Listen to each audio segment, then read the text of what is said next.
everyone has been talking about AI, agentic AI, for past year, maybe 2 years, and that really hasn't changed. I think the biggest shift is there's some carriers who are actually like using them, and they're using Anthropic, they're using ChatGPT, they have like enterprise license, they got underwriting teams working on them and really creating new processes themselves, and others who are actually using other InsurTechs as well. And then there are some carriers who are still like trying to figure out like, hey, I should even do this. They got the AI governance kind of policy meetings happening, but they're still not sure like how much they should do it themselves, how much they should rely on vendors, or should they even like do it at all. There's definitely, you can see a big difference in some laggards versus like, the innovators. And what's interesting is some of the bigger companies are doing more of it, more the innovation, which wasn't always the case in the past. So yeah, that's kind of an interesting trend we're seeing.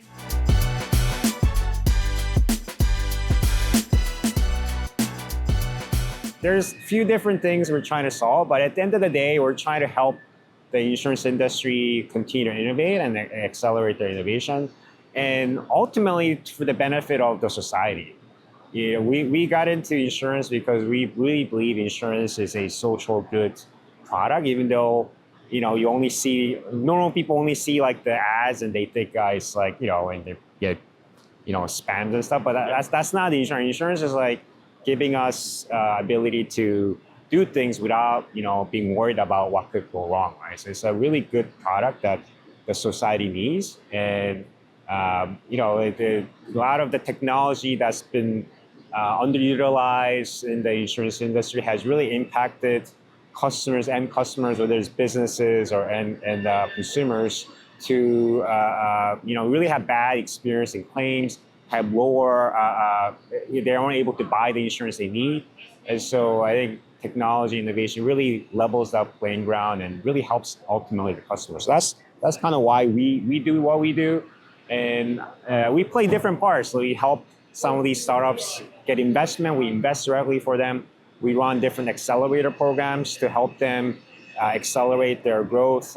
For example, we got MGA Lab application that just opened up, so I'm talking to a bunch of MGAs here. We also got InsurTech Match program happening in June, where we're going to match up some of the more mid-sized InsurTechs to carriers and brokers. So we're going to be doing that, I think, coming months.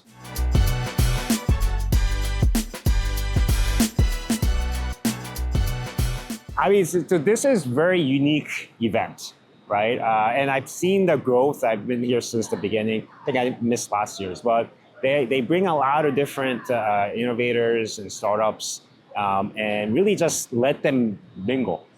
It's like, hey, you figure it out. They give you all the list of people attending, so you can kind of set up meetings. It's a much more free-flowing type of event. And what I like about what's happening is it seems to be growing. There are more and more people coming here because they see the value in kind of the free networking environment they have built. And obviously we're in Ohio. There's a lot of great carriers in Ohio, and all of them are here. And so, yeah, if you're here, if you're InsurTech, want to meet carriers in Ohio, this is the place to be. And if you're a carrier who are not in Ohio, you might want to check this out because they're bringing a lot of great InsurTechs, both MGAs and non-MGAs here. And look at this space. I mean, this is crazy. I wish we could do this in New York. We can't.